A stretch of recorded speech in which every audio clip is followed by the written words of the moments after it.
Register हुई थी, आगे उससे बात करते हैं। 20 मिनट की आपकी वीडियो तो बन चुकी है, उससे आगे बात करते हैं। तो मेरे प्यारे मित्रों जुड़ जाइए, और जो अपनी राजस्थान जीके के संदर्भ में भी आप यहाँ पढ़ेंगे। भारतीय इतिहास तो हम पढ़ ही रहे हैं, ठीक है मेरे प्यारे मित्रों। तो हम राजस्थान इतिहास को भी इस जनपद के अंतर्गत लेने चल रहे हैं। मैं आपको बताऊं, भारतीय इतिहास, बिहार जीके, राजस्थान जीके, मैं आपको इन तीनों जो आपको टॉपिक मगध का उदय चलने वाला है, उसमें ये आपका पूरा चलने वाला है, ठीक है। तो विशेष करके आपको ध्यान रखें, और इसमें आपका पूरा जो मगध की बात चल रही थी वो मगध हम पढ़ने वाले हैं, ठीक है।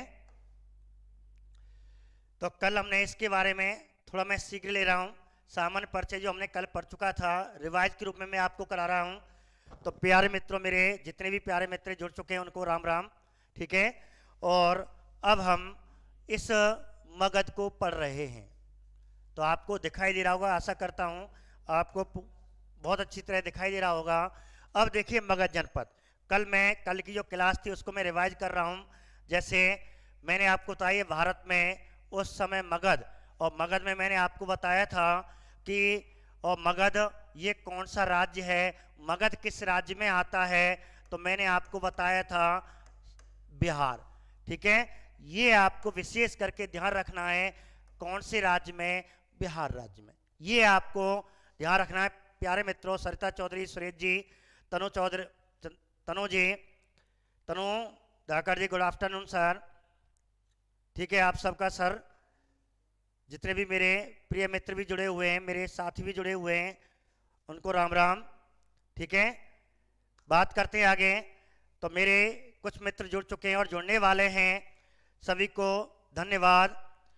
अंशु कश्यप नमस्ते, रोहतेश कुमारी जी नमस्ते, और विद्यार्थी जुड़ते जाओ। आज की क्लास आपको राजस्थान के संदर्भ में, मैंने पहले कह दिया, मैं इंडिया जी के नहीं राजस्थान जी के पढ़ा रहा हूँ। बीएसटीसी वाला विद्यार्थी हो, बीएड वाला विद्यार्थी हो, प्रीवियड वाला विद्यार्थी हो, ठीक है, रीट वाला विद्यार्थी हो, फर्स्ट एड वाला, सेकंड एड वाला, कोई भी विद्यार्थी हो, ठीक है, सभी के लिए। हाँ, रोहतेश कुमारी राधे राधे, रश्मि सोलंकी जी गुड आफ्टरनून, ठीक है, सभी के लिए राम राम। आगे बात करते हैं मेरे प्यारे मित्रों। तो मगध जनपद पढ़ रहे हैं। मगध जनपद किस राज्य में आता है, बिहार में आता है। बिहार के मैंने आपको 2 जिले बताए थे, क्योंकि इसका आपको विस्तार से वर्णन करना है, ठीक है मेरे प्यारे मित्रों। तो बिहार के कौन कौन से जिले बताए थे, बता सकता है कोई विद्यार्थी? बिहार के 2 जिले, एक तो आपका पटना और एक आपका गया। ये बात ध्यान रखनी है, ये विस्तार हो गया, ठीक है। एक बात, दूसरी मैंने आपको राजधानी की ट्रिक बताई थी। एक बार मैं आपको राजधानी की मैंने आपको ट्रिक बताई थी। यदि आपके मगध जनपद और मगध, एक और बता दूं, मगध का उदय इसी टॉपिक में पढ़ाया जाएगा, ठीक है। हेमंत कुमार, निशा शर्मा, रोहित, पूजा जी नमस्कार, रश्मि सोलंकी जी, सुशील, आपको सभी को, ठीक है, इस क्लास के लिए बहुत बहुत स्वागत है। तो बात करते हैं, मैंने आपको ट्रिक बताई थी, एक बार ट्रिक का मैं आपको रिवाइज कर देता हूं। तो मैं लिखा था मग राजा के घर कह लो या गृह कह लो, घर में, मग राजा के घर में, ठीक है। और बाद में मैंने आपको पुत्र भी बताया था। तो मैंने आपको 3 राजधानी बताई थी, थोड़ा शीघ्र कर रहा हूं क्योंकि कल मैंने इसको पढ़ा दिया है। तो इसमें 3 राजधानी थी। अब इसमें जो आपका मग है, मग का मतलब मगध है, राजा का घर, राजा के घर में, तो राजा के घर का मतलब है। अब इसमें आपको सबसे पहले मग गिरा, एक शब्द रह गया था इसमें, मग गिरा राजा के घर में पुत्र। तो मग और गिरा, जो गिरा शब्द है वह इससे पहली राजधानी गिरिव्रज है, ठीक है। रिवाइज के रूप में मैं आपको ये क्लास ले रहा हूं। और राजा के घर में राजगृह, जिससे राजगिरी भी कहते हैं, जिससे हम राजगिरी भी कहते हैं, ठीक है। रवि आपका स्वागत है। गिरिव्रज, राजगृह, और फिर इसके बाद पुत्र का मतलब का आपका पाटलिपुत्र। तो ये मैंने कल वाली क्लास में बता दिया था सामान्य परिचय। थोड़ा सा मैंने एक और बताया था, दो चीज और लेके चल हमने बताई थी। इस वंश का मगध का संस्थापक कौन था, मगध का वास्तविक संस्थापक कौन था। ये दो चीजें आपको भी ध्यान रखनी है सामान्य परिचय में। तो मगध का संस्थापक कौन था और मगध का वास्तविक संस्थापक कौन था, मगध की प्रारंभिक या प्राचीनतम राजधानी क्या थी, ये भी आपको ध्यान रखना है एक बात, ठीक है। दूसरी बात ध्यान रखनी है, इस का पहला राजवंश। ये 4 प्रश्न और आपको ध्यान रखने हैं। तो इनके बारे में एक बार रिवाइज के रूप में आपको बता दूं। तो विद्यार्थी, कोई विद्यार्थी है, आप बता सकते हो इनके आंसर। बताइए पहला राजवंश, मगध का पहला राजवंश, मगध का पहला राजवंश कौन सा है। तो बताइए कौन बताएगा, मगध का पहला राजवंश, मगध का पहला राजवंश कौन सा है, मगध का पहला राजवंश कौन सा है, ब्रहद्रथ। मैं क्यों बता रहा हूं, क्योंकि काफी विद्यार्थी अनेक ऑनलाइन क्लासें देखते हैं और ऑनलाइन क्लासों में ये गलत दे रखा है। ध्यान रखना, वो क्या बता देते हैं, हर्यवंश से चालू कर देते हैं। हर्यवंश पहला राजवंश नहीं है, मगध का पहला राजवंश बृहद्रथ वंश है। और इसी वंश के बारे में मैं आज आपको काफी जीके के प्रश्न बताने वाला हूं। जो अगली जो स्लाइड है उसी में बृहद्रथ वंश के बारे में आपको दे रखा है। और आप जुड़ते रहिए और मेरी क्लास आज जितनी भी है उसको देखें, क्योंकि इसमें मगध का राजा शक्तिशाली जरासंध, आपने सुना होगा महाभारत कालीन, श्री कृष्ण भगवान जी इसमें आने वाले हैं, कालयवन नाम का राजा आने वाला है, और राजस्थान जी के मच्छकुंड तीर्थ स्थल, मच्छकुंड सरोवर के बारे में मैं आपको कला संस्कृति के बारे में बताना चाहता हूँ और बताने वाला हूँ। इसलिए आप अधिक से अधिक जुड़ें और अपने मित्रों को तुरंत ही शेयर कर दें कि आज सर राजस्थान जी के कुछ कला संस्कृति के प्रश्न बताने वाले हैं, ठीक है। तो इसको पढ़ेंगे। तो पहला राजवंश कौन सा है, बृहद्रथ वंश है। अब इस वंश का संस्थापक कौन है, इस वंश का अर्थात मगध का, पहले बृहद्रथ वंश की बात पीछे करेंगे, पहले हम बात कर रहे हैं मगध की। और ये प्राचीन काल के अवशेष हैं उसमें बने हुए हैं और यही इसका संस्थापक है, ठीक है। जो आपका बृहद्रथ था, तो मगध का संस्थापक कौन हो गया, बृहद्रथ हो गया। दूसरा क्वेश्चन बताया था, मगध का वास्तविक संस्थापक कौन है। वास्तविक संस्थापक पूछा जाए फिर आपका हर्यक वंश का राजा बिंबसार आएगा, ठीक है, फिर बिंबसार आएगा। अब आपका क्वेश्चन पूछा जाए, ठीक है, प्रारंभिक राजधानी मगध की पहली प्राचीनतम प्रथम राजधानी क्या थी। तो इस पे अनेक विद्यार्थी गलत करते हैं, क्योंकि यदि तीनों राजधानी पेपर में आई, चौथी आपको वैशाली भी है, क्रम से हैं, ये 4 राजधानी क्रम से हैं और चारों ऑप्शन में आ गई। अधिकतर विद्यार्थी या तो पाटलिपुत्र करते हैं या राजगृह करते हैं, जिसे राजगिरी भी कहते हैं, इसे राजगीर, ठीक है। ऐसे ऑप्शन आ जाते हैं, ये चारों आ गए और क्वेश्चन पूछा मगध की प्रारंभिक या पहली राजधानी क्या थी। तो ध्यान रखना, बहुत सरल प्रश्न है लेकिन इसे भी गलती कर जाते हैं, ठीक है। तनु पूजा जी, मनीष कुमारी जी, नमस्कार, ठीक है। ध्यान रखना इस बात को, एक बात ध्यान रखना।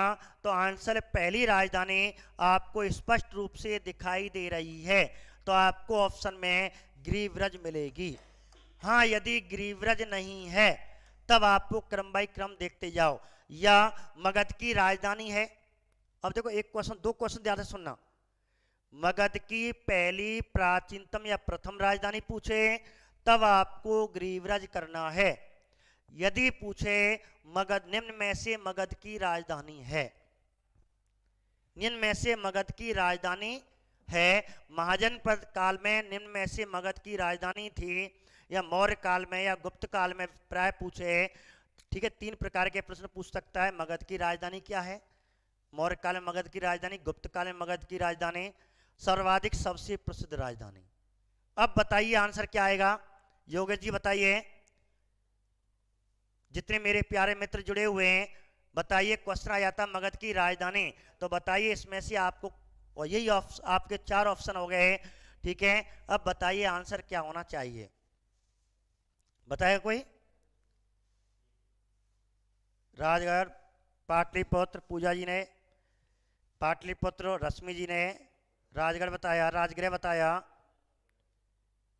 हाँ, योगेश गुर्जर जी कह रहे हैं मैं सर मैं आपको सबसे ज़्यादा पसंद करता हूँ, बहुत बहुत धन्यवाद, ये सब आपका बड़प्पन है, ठीक है। तनु, हाँ जी, तनु धाकड़ जी बताइए पाटलिपुत्र। और बताइए मेरे प्यारे मित्रों, प्रत्येक व्यक्ति, प्रत्येक मेरा प्रिय मित्र थंब लगा करके, लाइक करके फटाफट आंसर बताइए। सभी लाइक करके जरूर जाया करो, जितने विद्यार्थी देखते हैं लाइक करके जाया करो, शेयर भी अपने वीडियो को अपने प्रिय मित्रों को शेयर किया करो, ठीक है। हाँ बताइए, मेहताब जी, संतोष, सभी जुड़े हुए हैं, नए विद्यार्थी भी जुड़ रहे हैं, आशु कश्यप, आप सभी जुड़ रहे हैं, बहुत बहुत धन्यवाद। और थंब एक बार फटाफट थंब लगा दें, फिर मैं आगे बढ़ता हूँ इस क्वेश्चन का, आगे आपको आगे बता रहा हूँ। वीडियो रुक रुक कर चल रहा है सर जी, ठीक है। चलो कोशिश करते हैं। सूर्य चंद्र जी ने आपने बताया, ठीक है। थोड़ी नेट की प्रॉब्लम सभी जगह चल रही है, ये बताया जा रहा है। आज हमने नेट वाला भी बुलाया था इसीलिए। तो फटाफट जितने विद्यार्थी मेरे प्यारे मित्र जितने जुड़े हो, पहले आप थंब करें, फटाफट लाइक करें, फिर मैं आपको इसका आंसर बताने वाला हूं। मैंने क्वेश्चन बताया मगध की राजधानी क्या है, मगध की राजधानी पूछे तो अनेक, हाँ जी योगेश बहुत बढ़िया, अच्छे आंसर, मेहताब जी ने भी आंसर दिया, काफ़ी मेरे विद्यार्थियों ने, अधिकतर सभी, रश्मि सोलंकी जी ने पाटलिपुत्र बताया, तनु ने भी पाटलिपुत्र बताया, ठीक है। पूजा ने पाटलिपुत्र बताया, प्रवीण, हाँ जी पाटलिपुत्र, बहुत बढ़िया। ये आंसर क्या होगा, यदि आपको चारों ऑप्शन आ जाए तो आपको आंसर पाटलिपुत्र ही करना है। ये मैंने कल वाली रिवाइज क्लास एक बार आपको बताई थी, ठीक है। अब आगे बढ़ते हैं। तो आज हम मगध की बात कर रहे हैं। मगध मैंने प्राचीन मगध बताया था, मगध के कुछ अवशेष यहाँ पे कुछ महल बने हुए हैं, उनके बारे में आपको, इमेज के बारे में ये मैंने आपको दिखाने की कोशिश की है, ठीक है प्यारे विद्यार्थियों। चले आगे, योगेश गुर्जर जी बहुत बढ़िया, चलो आगे। अब अगली स्लाइड में आपको अनेक क्वेश्चन, आपको देखो ध्यान से, इमेज मैंने आपको रोचकता के लिए यहाँ बना दी हैं। पहले मैं आपको कुछ इमेज आपको यहाँ बता रहा हूँ। इमेज आप देख सकते हैं, मैंने बृहद्रथ वंश, जो मगध का पहला राजवंश, मगध का पहला राजवंश क्या है, तो आपको आंसर रखना बृहद्रथ। मगध का मौर्य वंश ऑप्शन में आएगा, मौर्य वंश ऑप्शन में आएगा। मगध का पहला राजवंश कौन सा है, मौर्य वंश मत कर दे रहे हैं बच्चे, क्या करते हैं मौर्य वंश चढ़ते थे मौर्य वंश कर देते हैं। तो मेरे प्यारे विद्यार्थियों, आपको बृहद्रथ वंश करना है, एक बात क्लियर हो गया। आगे क्वेश्चन बढ़ते हैं। अब आपको इमेज दिखाई दे रहा है, इसके माध्यम से मैं आपको कला संस्कृति आगे भी दिखाने वाला हूं। आपको मचकुंड दिखाई दे रहा है, इस मचकुंड के बारे में आपके प्रश्न भी आने वाले हैं। जो हमारी भारतीय कला संस्कृति, राजस्थान की कला संस्कृति में भी क्वेश्चन आते हैं, इनके बारे में आपको बताने जा रहा हूँ, ठीक है।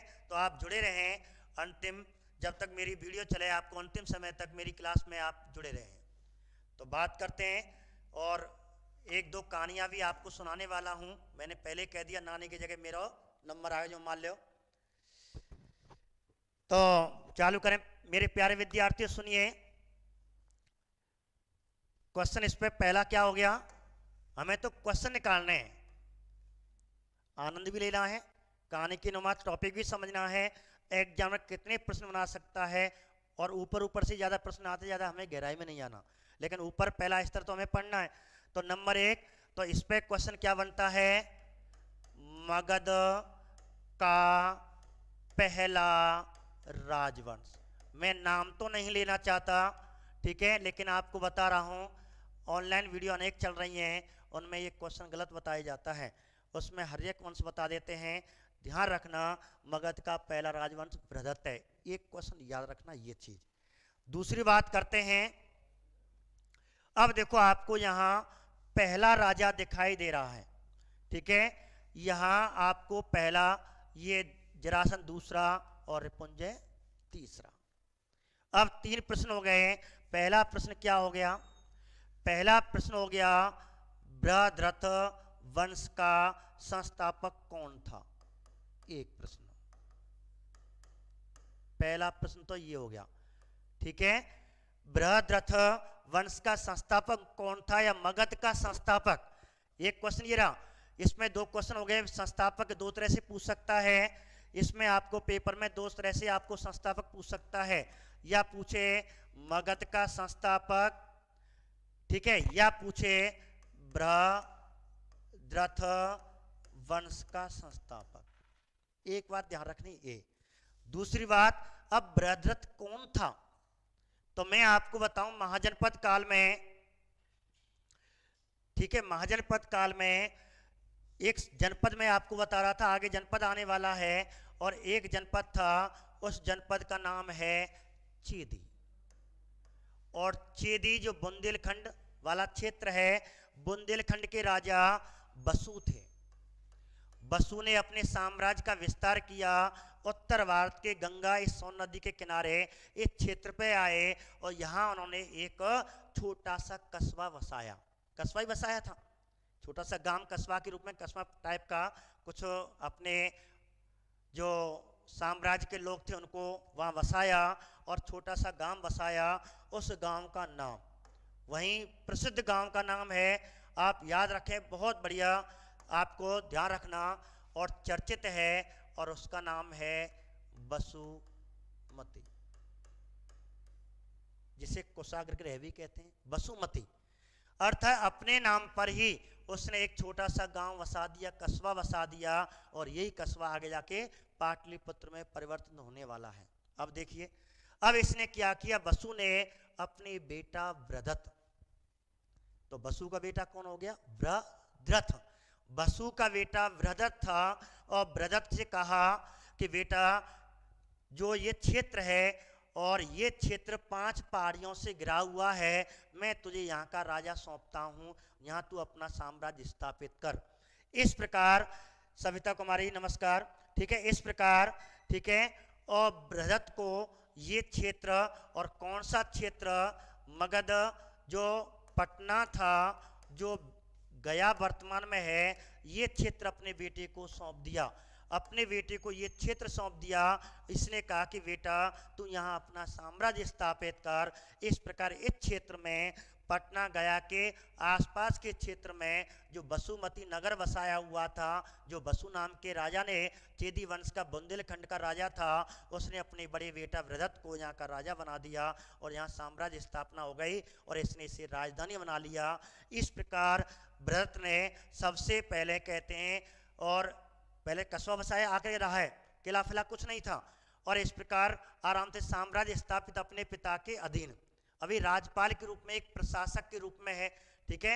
इस प्रकार अपने पिता के सानिध्य में यहाँ शासन चला रहा है, लेकिन स्थापना कर रही, और कायदे कानून इसी को सौंप दिया, लेकिन तब भी अपने पिता से सलाह से इस साम्राज्य को कर रहा है। आगे बात आती है, अब देखिए जरासंध। जब बृहद्रथ का बेटा जरासंध, अब आपको थोड़ी सी यहाँ कहानी बता देता हूँ, ठीक है, तो ये ध्यान रखें इन चीज़ों को। अब मैं आपको थोड़ी सी एक कहानी आपको छोटी सी इस जरासंध के बारे में बता देता हूँ। जरासंध क्या था? देखिए, मैंने कहा बृहद्रथ का बेटा, बृहद्रथ का बेटा कौन था? बृहद्रथ का बेटा जरासंध था। अब ये जरासंध कैसे उत्पन्न हुआ? देखो, आंख निकालता हुआ श्री कृष्ण की ओर आंख निकाल रहा है। इसका तीनों का संबंध मैं आपको यहाँ बताने वाला हूँ, ठीक है, और यही का संबंध है। फिर मैं आपको इसी संबंध के ऊपर इनका संबंध यहाँ से है, इसलिए मैं ये कहानी सुना रहा हूँ। तो आप कहानी सुने। हुआ क्या था, जब ये बृहद्रथ यहाँ का राजा बन गया, तो बृहद्रथ की 2 पत्नियां थी। कितनी पत्नी? 2 पत्नी, ठीक है, 2 पत्नियां थी। इसकी 2 पत्नियां, एक बार, और दोनों में, जबकि बहन नहीं थी, दोनों में अच्छा प्रेम था। हमेशा कोई भी वस्तु आती थी, मिल बैठ करके अपना रसपान करते थे, मिल बैठ करके अपना सलाह मशुरा करती थी। दोनों सौतन के रूप में नहीं थी, एक तरह के ऐसे, जबकि अलग अलग पुत्र, अलग अलग साम्राज्य से राजकुमारियां थे, इनका विवाह हुआ, लेकिन दोनों में अच्छा प्रेम था। लेकिन समय बीतता गया, समय बीतता गया, और बृहद्रथ बूढ़ा होने लगा। अब बड़ी चिंता होने लगी। अब चिंता क्या की? बताओ प्यारे विद्यार्थियों, अब बुढ़ापा हो गया, संतान है नहीं है, संतान है नहीं है, आवाज का मैं सब नेट का सिस्टम है, ठीक है, आपको सुनाई हो जाएगी।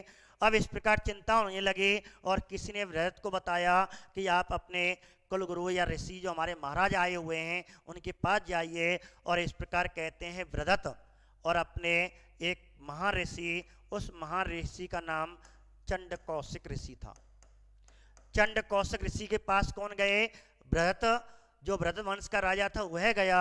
उसने अपनी व्यथा सुनाई, मेरी 2 पत्नियां हैं लेकिन इनसे मुझे कोई पुत्र नहीं हुआ, मैं बूढ़ा हो गया और मेरे साम्राज्य कैसे चलेगा, मेरा साम्राज्य कैसे चलेगा, इसी को लेकर के, ठीक है, आवाज आ तो रही है ना, कम है थोड़ा, नेट का सिस्टम मैंने आपको बताया, ध्यान से सुने। चंड कौशिक से कहा, चंड कौशिक ने कहा कि हे राजा, लीजिए ये फल ले जाइए, अपनी प्रिय रानी, बड़ी या छोटी जो भी हो, उस रानी को आपको दे दें, और इससे कहते हैं एक संतान उत्पन्न होगा। और इस प्रकार कहते हैं चंड कौशिक के ने एक आम दिया, और आम दिया, ये आम को लेकर के अपनी प्रिय रानी के पास गया। दोनों प्रिय रानी थी, उसने कहा बड़ी रानी को दे देता हूँ।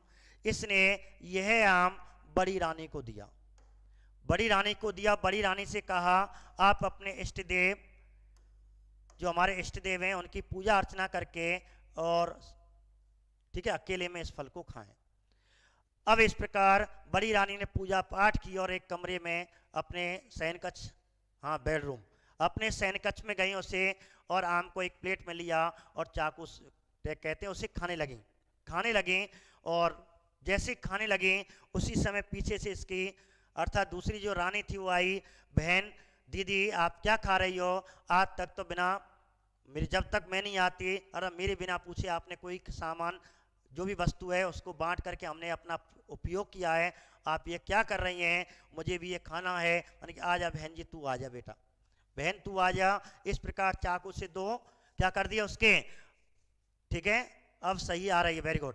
अब क्या हुआ, 2 कर दिए। इस प्रकार आधा आम एक पत्नी ने, आधा एम, अर्थात एक आम से 2 हिस्से किए, और दोनों पत्नियों ने इस प्रकार इस फल के माध्यम से, और कहते हैं दोनों गर्भित हुई, और 9 महीने के बाद और एक पुत्र को दिया। लेकिन वह पुत्र कैसा था, वह एक ऐसा पुत्र हुआ आधा शरीर वाला, अर्थात आधा पुत्र, आधे शरीर वाला, एक हिस्सा आधा और आधा दायां आधा बायां, जैसे एक पुत्र होता है उसके 2 हिस्से दायां और बायां, ठीक है, इस प्रकार। अब इसे देख करके जरासंध बड़ा पछतावा, ये क्या हो गया, तो उसने अपने मंत्रियों से कहा, अपने सैनिकों से कहा कि भाई इस पुत्र को ले जाए, मेरे के इस काम का, आधा शरीर है इसका। इस प्रकार इस जो एक पुत्र के 2 भाग थे, अर्थात 2 पुत्र हुए थे आधे शरीर वाले, इनको जंगल में अपने मगध साम्राज्य के और गंगा नदी के किनारे वाले जंगल में कहते हैं, यहाँ इसको छोड़ आए। उसी समय कहा जाता है उसी मार्ग से जब इनको जंगल में एक टोकरी में छोड़ आए, दोनों हिस्सों को अलग अलग टोकरी में रखे हुए थे, अलग अलग टोकरी में दोनों रखे हुए थे, उसी समय इस मार्ग से एक जरा नाम की, कौन जा रही थी, जरा नाम की राक्षसनी जा रही थी, राक्षसी जा रही थी। जरा नाम के राक्षसी ने जब इन दोनों बच्चों को देखा, आधे शरीर वाले बच्चों को देखा, वह अपनी गुफा में ले गई और उसने अपनी माया से देखा कि ये किसके हैं। इसने कहा ये तो हमारे यहाँ के मगध का जो राजा है उसके हैं। जब इन्होंने ये देखा तो इसने कहा मैं भी उनकी प्रजा हूँ, मुझे भी राजा की सहायता करनी चाहिए।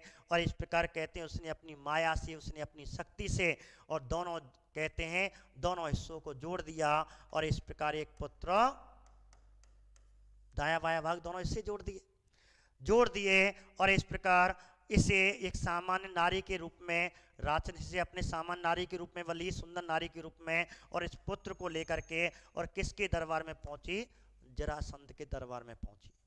जरासंध के दरबार में पहुंची, उसने कहा हे महाराज, ये आपके 2 पुत्र थे, मैंने अपनी किसी जड़ी बूटियों से, अपनी शक्ति से मैंने इनको एक पुत्र के रूप में कर दिया है, आप अपना पुत्र संभालें।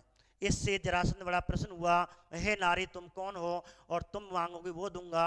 इस प्रकार उसने कहा कि मुझे आजीवन भोजन चाहिए और आप मेरे घर भोजन पहुंचा दिया। क्या मैं ठीक है, लेकिन उसने कहा कि लेकिन आप हो कौन मुझे बताओ। इस प्रकार वो अपने साक्षात में आती है और उसने कहा ठीक है, आज से आप हमारे राज्य की राज्य राजधानी हुई, आपसे मेरी जनता कोई, और आप मेरी जनता को परेशान ना करें, ना मेरे आपके सैनिक आपको परेशान करेंगे, आपको नियमित भोजन। इस प्रकार उसी राजधानी के नाम पर, और जब संधि अर्थात दोनों को जोड़ दिया, और उसी राजधानी के नाम पर क्या नाम पड़ गया, जरासंध। वही जरासंध था ये। ठीक है, तो आगे कहानी बनती है। अब आगे समय बीतता गया, समय बीतता गया, और उसी समय कहते हैं कंस के भांजे, आपको दिखाई दे रहा है, उसी समय जो कंस के भांजे थे, ठीक है, जो कंस के भांजे थे कौन थे, श्री कृष्ण। ठीक है, श्री कृष्ण जो कंस के भांजे थे, उन्होंने अपने मामा की हत्या कर दी, वध किया था। इतना तो आप जानते हैं, इसके बारे में ज्यादा नहीं बता रहा। इस प्रकार अब देखो, जरासंध, अब श्री कृष्ण ने और कंस की हत्या की। अब क्यों की, ये आप जानते हैं, काफी परिचित हैं, ब्रज क्षेत्र के रहने वाले हैं, तो इसे मैं ना बता करके जो हमारे काम की थोड़ी सामान्य जानकारी जो आप नहीं जानते उसे बताएं। ठीक है, अब देखिए जरासंध। अब जरासंध की जो दो पुत्रियां थीं, कितनी पुत्रियां थीं, इसकी दो पुत्रियां थीं, अपति और प्रप्ति।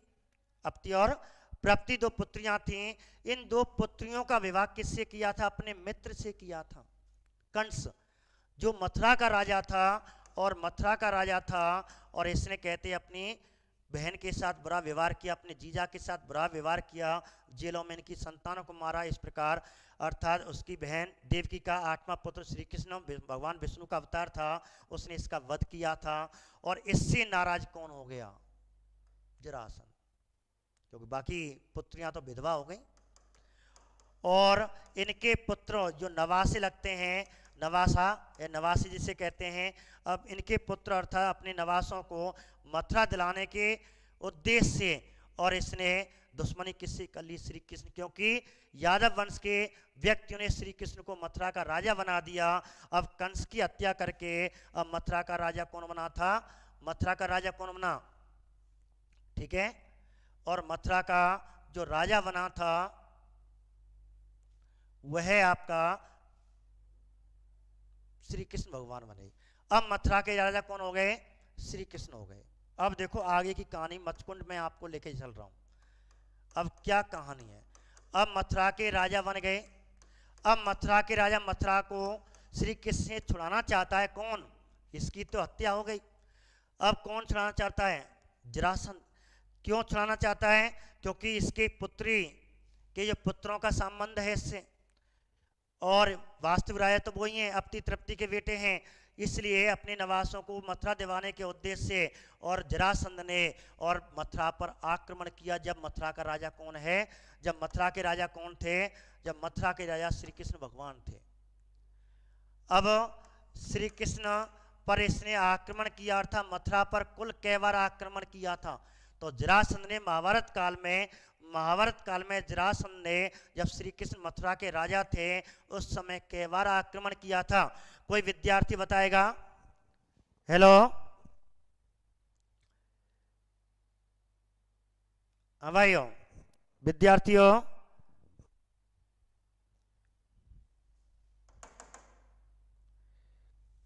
कोई विद्यार्थी बताएगा। श्री कृष्ण ने कितनी बार मथुरा पर आक्रमण किया था, कितनी बार आक्रमण किया था, 28 बार। कितनी बार किया था, 28 बार किया था, ये आप ध्यान रखें यहाँ पे। अब कहते हैं कुल 28 बार किया था, और सॉरी मैं कहाँ पहुंच गया, सॉरी, थोड़ी आक्रमण की बात हो रही है। यहाँ जो आक्रमण था 28 बार, तो आगे कहानी आने वाली है, मैं यहाँ कह दिया, ठीक है। कुल 17 बार, कितनी बार आक्रमण किया था, कुल 17 बार आक्रमण किया था। अब 17 बार, जब 16वां आक्रमण कर चुका था, बुरी तरह हार चुका था जरासंध। जरासंध बुरी तरह हार गया। जब 17वीं बार आक्रमण करने वाला था, अंतिम बार आक्रमण करने वाला था, तो इसका एक दत्तक पुत्र था शिशुपाल। बता आपने देखो शिशुपाल, उसी की कहानी सुनाने वाले हैं। ठीक है, शिशुपाल के बारे में आपको बताने वाले हैं। विद्यार्थियों सुनाई पड़ रहा है? देखिए, तो 16 बार आक्रमण हो चुका था और 17वें बार आक्रमण होने वाला था, और श्री कृष्ण पर आक्रमण करने के, इसको हराने के उद्देश्य जरासंध ने और अपने मंत्रिमंडल अपनी सभा बुलाई, और 17 बार आक्रमण करने के उद्देश्य से जब ये 17 बार गया तो इसने अपनी सेना का सेनापति किसे बनाया? इसने अपनी सेना का सेनापति काल यवन को बनाया। किसको बनाया था? काल यवन को बनाया। ठीक है, काल यवन को यहां का राजा बनाया। विद्यार्थियों को personal important message your for review सुनाई पड़ रहा है? अब देखिए, काल यवन यहां का राजा, यवन का राजा था। इसको यहां पे बुलाया अपनी सेना का सेनापति, इसने जरासंध का सेनापति। जरासंध का ये सेनापति था। ठीक है, ये जरासंध का सेनापति था काल यवन। अब देखो, मैंने आपको यहां आपको दिखाई दे रहा है काल यवन, ये आपका जरासंध है, ये काल यवन है, और ये श्री कृष्ण है। मैंने आपको इमेज में यहां थोड़ा सा मैं आपको बता दूं, ये वाले यहां मैंने ये व्यक्त किए हैं। अब इन्हीं की मैं आपको कहानी बताने वाला हूं, जो आपके क्वेश्चन बनते हैं कला संस्कृति में। थोड़ी सी कहानी बता दूं, शॉर्ट में बता दूं, आपने देख रखा है, सुन रखा होगा। अब कहते हैं काल यवन, जरासंध काल यवन की सहायता से मथुरा पर आक्रमण करता है। ठीक है, मथुरा पर आक्रमण करता है, और जैसे 17वां आक्रमण किया, अब श्री कृष्ण को मालूम पड़ गया कि जरासंध अपनी सेना का सेनापति काल यवन, यवन नाम के राजा को, यवन के राजा काल यवन को लेकर के आया है। काल यवन को लेकर के आया है। इसी उद्देश्य से जब इसने, अब श्री कृष्ण भगवान बड़ी चिंतित, तो श्री कृष्ण भगवान जानते थे यदि मैं इस राजा से लड़ूंगा, और ये राजा, मुझे मालूम है कि जब ये राजा लड़ता है, यवन का राजा काल यवन जब राजा लड़ता है, तो इसकी शक्ति, कहते हैं इसके शरीर में शक्तियाँ हमारी इसमें प्रवेश कर जाएंगी, अर्थात दुश्मन की शक्तियाँ इसमें आ जाती हैं, अर्थात मेरी शक्ति पूरी इसमें आ जाएगी, ये मुझे मार देगा, मैं इससे पराजित हो जाऊंगा, लेकिन इसका काल तो है। इसी उद्देश्य से मल्ल युद्ध की चेतावनी देता है, और मल्ल युद्ध के लिए कौन तैयार हो जाता है? काल यवन। और काल यवन को कहते हैं, उससे कहता है कि हम एक ऐसे स्थान पर युद्ध करेंगे जहाँ कोई ना हो। मैं ज़्यादा आपको डिटेल नहीं बता रहा, सामान्य परिचय बता रहा हूँ। और इस प्रकार काल यवन को और कहाँ ले जाता है? मच्छकुंड सरोवर। मच्छकुंड सरोवर के पास एक पर्वत है, उस पर्वत का नाम क्या है? गंधमादन पर्वत। और गंधमादन पर्वत आपको ध्यान रखना, गंधमादन पर्वत का संबंध राजस्थान में दो कला संस्कृति से है, दो पर्यटक स्थल से है। गंधमादन पर्वत पर किसकी गुफा थी? मुचकुंद नाम के राजा की मुचकुंड है, सीधी बात है, मुचकुंड सरोवर है इसके पास। दूसरी बात, गंधमादन पर्वत पे ही कुंभलगढ़ का दुर्ग बना हुआ, ये भी कहते हैं। ठीक, कुछ किताबें कहती हैं उसको भी गंधमादन का पर्वत कहते हैं। तो एक कुंभलगढ़ राजसमंद में है, और गंधमादन पर्वत आपको धौलपुर में भी है, लेकिन प्रसिद्ध आपका ये भी है, और वो द्रोह के रूप में प्रसिद्ध है। अब देखो, मच्छकुंड सरोवर के पास लाए, और यहाँ, और इस मच्छकुंड सरोवर के पास गंधमादन पर्वत था, और यहाँ क्या थी? एक गुफा थी, और गुफा में कौन सोया हुआ था? ठीक है, यहाँ मैं आपको, यहाँ में गुफा में कौन सोया हुआ था? जैसे जरासंध तो मैंने आपको बता दिया यहाँ, तो यहाँ पे एक इक्ष्वाकु वंश के राजा, ठीक है, इक्ष्वाकु वंश के राजा, इक्ष्वाकु वंश के राजा, और इक्ष्वाकु वंश के राजा का नाम मुच, ठीक है,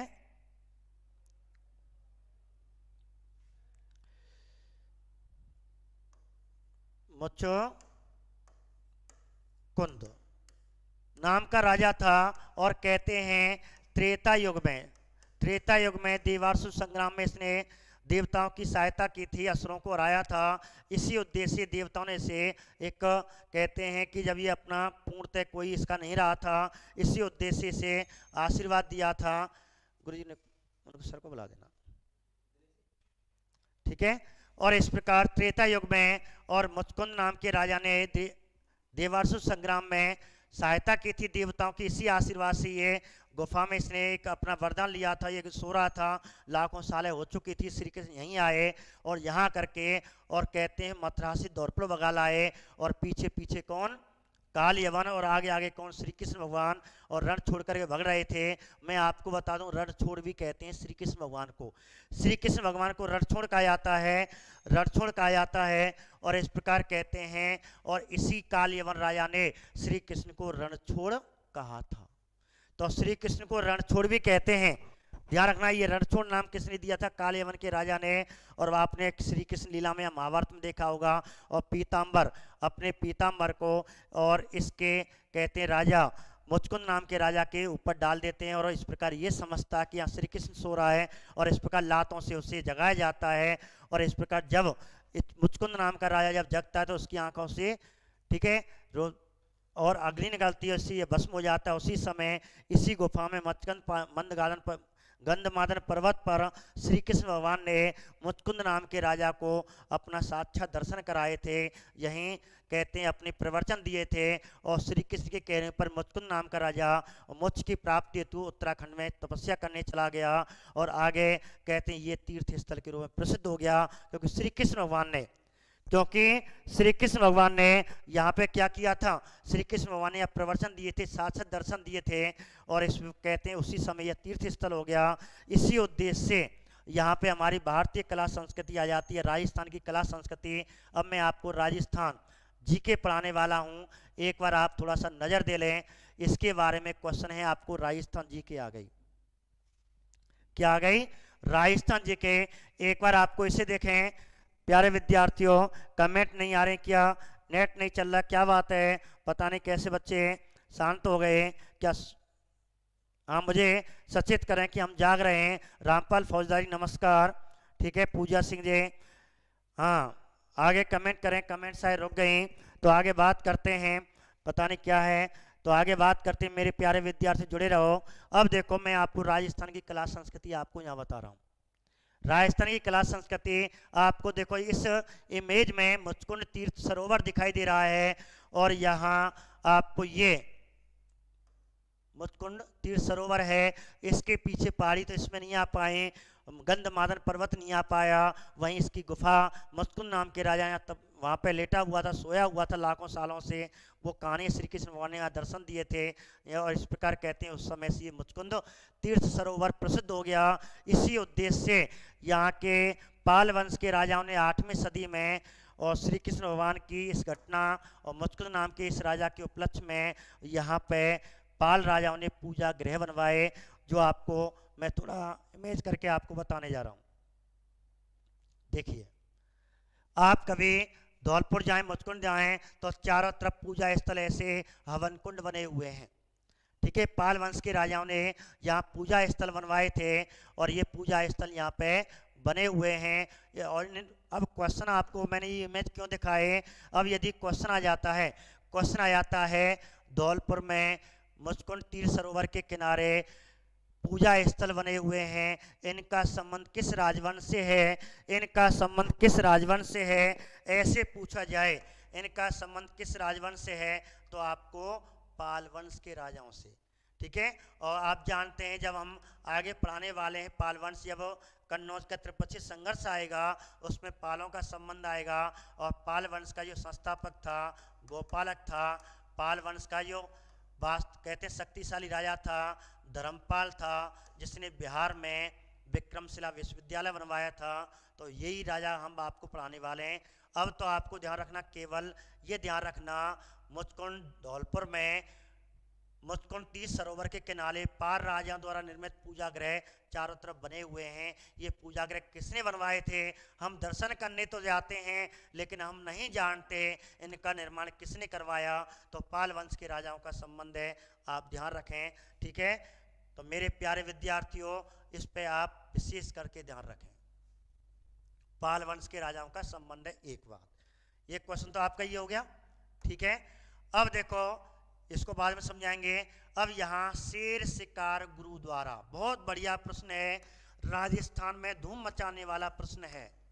ये क्वेश्चन आ जाता है, बहुत कम विद्यार्थी पूर्वी राजस्थान के धौलपुर के ही, शायद धौलपुर के इसे बता पाए, भरतपुर के भी नहीं बता पाए, ठीक है।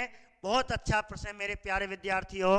क्वेश्चन क्या आएगा, राजस्थान में शेर शिकार गुरुद्वारा, राजस्थान में शेर शिकार गुरुद्वारा, आप ध्यान से देख सकते हैं। शेर शिकार गुरुद्वारा कहाँ स्थित है, राजस्थान किस जिले में शेर शिकार गुरुद्वारा स्थित है? तो आपको आंसर पूछे धौलपुर करना है। बहुत बढ़िया प्रश्न है, वे आपको दिखाई दे रहे होंगे। बहुत बढ़िया प्रश्न है, शेर शिकार गुरुद्वारा, ठीक है। इस प्रकार आप ध्यान रखें। तो शेर शिकार गुरुद्वारा कहाँ पे है, धौलपुर में स्थित है। एक बात संबंध हो गया। एक क्वेश्चन तो ये हो गया, कहाँ हो गया, धौलपुर, ठीक है। ये धौलपुर में स्थित है, एक बात। दूसरा क्वेश्चन आ सकता है, एक क्वेश्चन बनता है इसमें से। क्वेश्चन क्या बनेगा कि धौलपुर में स्थित शेर शिकार गुरुद्वारा का संबंध निम्न में से किस सिख गुरु का संबंध है?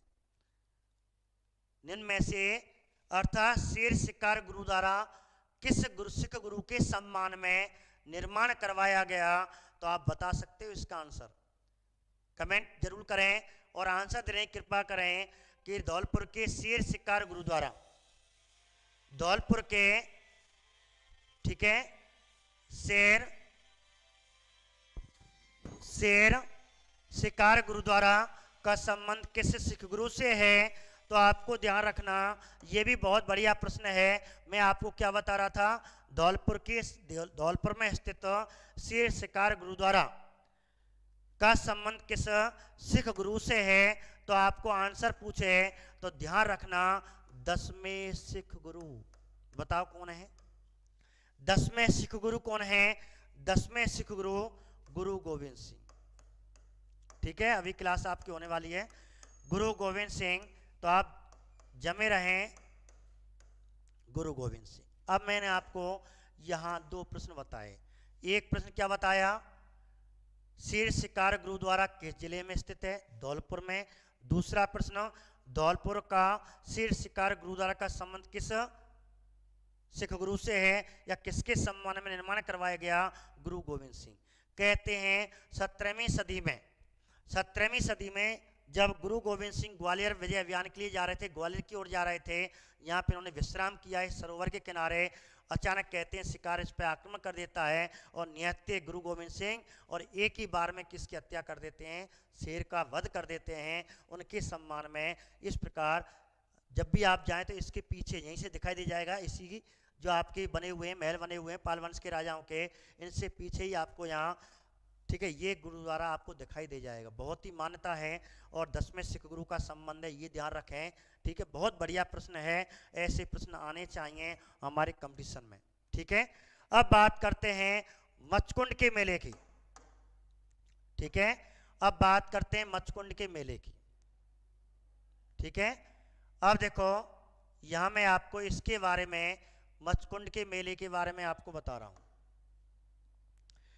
अब देखिए, एक तो ये प्रश्न है, मचकुंड जो तीर्थ स्थल है, मचकुंड है, इसे क्या कहा जाता है?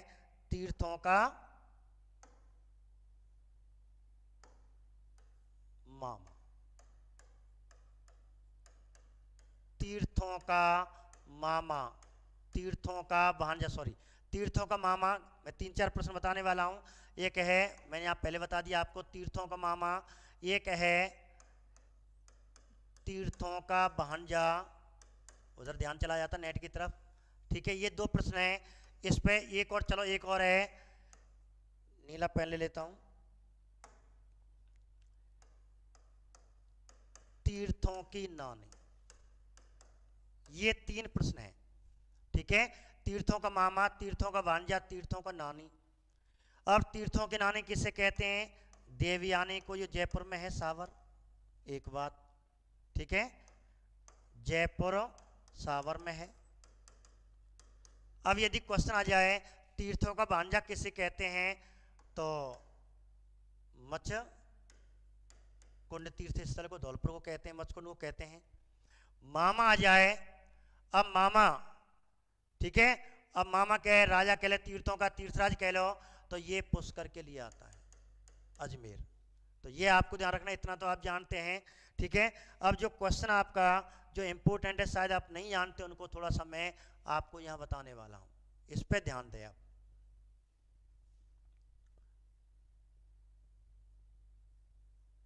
देखिए, ये तो मैंने सामान्य परिचय जो आप जानते होंगे इनके बारे में आपको बता रखा है। देखिए, तो मैं मुचकुंड का जो मेला है, एक बात तो ये यहाँ निकल के आए, मुचकुंड का मेला कब लगता है, ठीक है, कब लगता है ये भी आपको ध्यान देना है। और इसके बारे में थोड़ी कला संस्कृति, वैसे आप पढ़ते हो, कला संस्कृति वाले जो सर हैं आपको पढ़ा देंगे, थोड़ा सा मैं बता देता हूँ इनका मेला कब लगता है। सीधा आया है धौलपुर में मुचकुंड का मेला कब लगता है, आपको मेले पूछे जाएं कब लगता है, तो ध्यान रखना आपको सितंबर प्राय माना जाता है, शुक्ल, ठीक है, भाद्र, पूरा लिख देता हूँ, भाद्र पक्ष शुक्ल पंचमी और षष्ठी को, अर्थात 2 दिन मेला चलता है।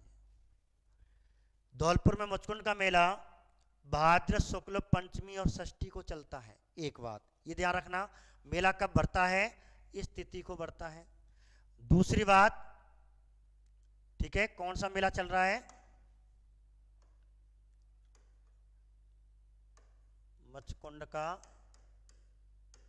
मुचकुंद या मचकुंड का मेला, एक बात। दूसरा बात, अब देखो, अब भाद्र शुक्ल पंचमी को क्या कहते हैं, भाद्र शुक्ल षष्ठी को क्या कहते हैं, 2 चीज और ध्यान रखनी है। इसे ऋषि पंचमी कहते हैं, ध्यान रखना, ऋषि पंचमी क्वेश्चन पूछा जा सकता है। ऋषि पंचमी कब मनाई जाती है, भाद्र शुक्ल पंचमी को बनाई जाती है। दूसरी बात, भाद्र शुक्ल छठ को या छठवीं को क्या कहते हैं, तो यहाँ इसे क्या कहते हैं, देव छठ कहते हैं। एक बात, क्या कहते हैं, देव छठ कहते हैं, एक बात। अब दूसरी बात, इन दोनों दिनों में ये मेला लगता है, ठीक है। बच्चों की कमेंट नहीं आ रही है, वहीं रुक गई शायद, आगे नहीं चल रहा। तो ऋषि पंचमी और देव छठ को कहने का मतलब है, और धौलपुर मुचकुंड का मेला लगता है भादों के महीना में, और आप जानते हैं प्राय ये कौन सा महीना माना जाता है, सितंबर का महीना माना जाता है, ठीक है। सितंबर का कमेंट नहीं चल रही है, तो सितंबर का महीना ऋषि पंचमी देव छठ, एक बात। दूसरी बात है, अब आपको थोड़े से और क्वेश्चन आपको बता दूं, जैसे ऋषि पंचमी को और देव छठ को और कहाँ का मेले और इसका संबंध किससे है, तो ये भी थोड़ा सा मैं आपको यहां बता देता हूं। देखिए, ऋषि पंचमी,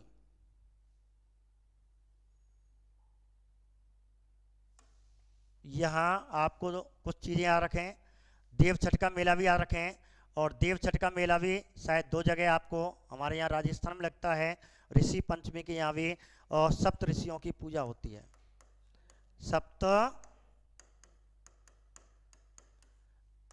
ऋषियों की पूजा की जाती है। एक बात ध्यान रखना, सप्त ऋषियों की पूजा की जाती है। दूसरी बात, ठीक है, एक हो गया ऋषि पंचमी, और ये आपको विशेष करके ध्यान रखना है, दूसरा ऋषि पंचमी आपका ये मुचकुंड का मेला ही है। अब देव छठ, देव छठ में 2, एक देव बाबा का मेला, राजस्थान में देव बाबा का मेला कहाँ लगता है, नगला जहाज में लगता है। नगला जहाज कहाँ पे है, बैर भरतपुर में है, बैर भरतपुर में है नगला जहाज, ये ध्यान रखना है। दूसरा, देव छठ में देव नारायण जी का मेला है, देव नारायण जी, इसका संबंध भी है, देव नारायण जी का मेला लगता है, कहाँ भरता है ये, आसीद भीलवाड़ा, ये ठीक है। तो ये आपको सामान्य परिचय मैंने आपको बताया ज़्यादा। तो अब आपको मैं आपको एक बार बताऊं, जैसे अब इसमें क्वेश्चन क्या बनेंगे। देखो पहला क्वेश्चन तो है मुचकुंड सरोवर कहाँ स्थित है। तो मुचकुंड सरोवर कहाँ पे है, धौलपुर में है, एक बात। दूसरी बात, 3 पर्यटक स्थल हैं, सिर शिकार गुरुद्वारा है, मुचकुंड का मेला यहाँ बढ़ता है, व्यापार राजाओं के पूजा गृह यहाँ बने हुए हैं, ठीक है। ऐसे करके ये कब मेला लगता है, भाद्र शुक्ल पंचमी और कब लगता है, छठ को लगता है। तो ये आपको ध्यान रखने हैं। ऋषि पंचमी देव छठ के दिन लगता है। देव बाबा का मेला राज भरतपुर में नंगला जहाज बैर के पास बैर में पड़ता है। देव नारायण जी का मेला आश्विन भीलवाड़ा में लगता है। और ऋषि पंचमी में सप्त ऋषियों की पूजा की जाती है। देव छठ आपका ये संबंधी है, ठीक है। और इस प्रकार भादों का महीना पूछा जाता है, कौन से महीने में आता है, ये कभी कभी पूछ लेते हैं, सितंबर। दूसरी बात, शेख जो शेर है, शिकार गुरुदेव का संबंध किस सिख गुरु से है, ये भी आपको ध्यान रखना। इस प्रकार ये हमने आपको आज की क्लास में सामान्य के बारे में बताया। शुरू से मैं आपको सामान्य थोड़ा सा बता दूं। ये वाला हमने नगर मगध जनपद बताया था, मगध जनपद के बारे में, ठीक है। आपको यहाँ लिखा हुआ है मगध जनपद का संस्थापक कौन था, वास्तविक संस्थापक कौन था, ये सब क्वेश्चन मैंने आपको यहाँ इस स्लाइड में डाले हुए हैं। दूसरी स्लाइड में आपको यहाँ मैंने थोड़ा सा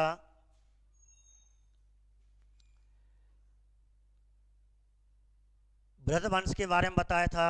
बृहदवंश के कहते हैं कि आपको यहाँ बता दो, बृहदवंश का पहला शासक है, संस्थापक, शक्तिशाली शासक, और ये आपका अंतिम शासक, ठीक है। ये अंतिम शासक था जिसकी हत्या पुलत्य नाम के मंत्री ने और बिम्बसार की सहायता से करवाई। बिम्बसार आगे राजा बनेगा, ठीक है। बिम्बसार हर्यवंश की स्थापना करेगा। इस प्रकार दूसरा राजवंश हम जो कल पढ़ने वाले हैं वो हम कौन सा पढ़ेंगे, हर्यक वंश। कहते हैं पुलत्य नाम के मंत्री की सहायता से और बिम्बसार ने किसकी हत्या करती, रिपुंजय। तो बृहदवंश का अंतिम शासक कौन था, तो आपको ध्यान रिपुंजय करना है, ठीक है। ऐसे करके आपको ये बताया। तो आपको केवल 3 राजा याद रखने हैं, और इसे वसुमती कुशाग्र प्रभु भी कहते हैं। और राजधानी के बारे में मैंने आपको बताया, इनके बारे में कालियवन का पूरा मुचकुंद गंधमादन पर्वत पे है, और ये पूरी कहानी मैंने आपको इसके बारे में आपको यहाँ बताई। तो कल आपका दूसरा राजवंश आएगा जिसे हर्यक वंश कहते हैं, और फिर इसके बाद शिशुनाग वंश, नंदवंश के बाद सीधे पहुंचेंगे मौर्यकाल। ऐसे करके जब जनपद खत्म हो जाएंगे तो मौर्यकाल आपको पढ़ाया जाएगा, ठीक है। नमस्कार, आर सर।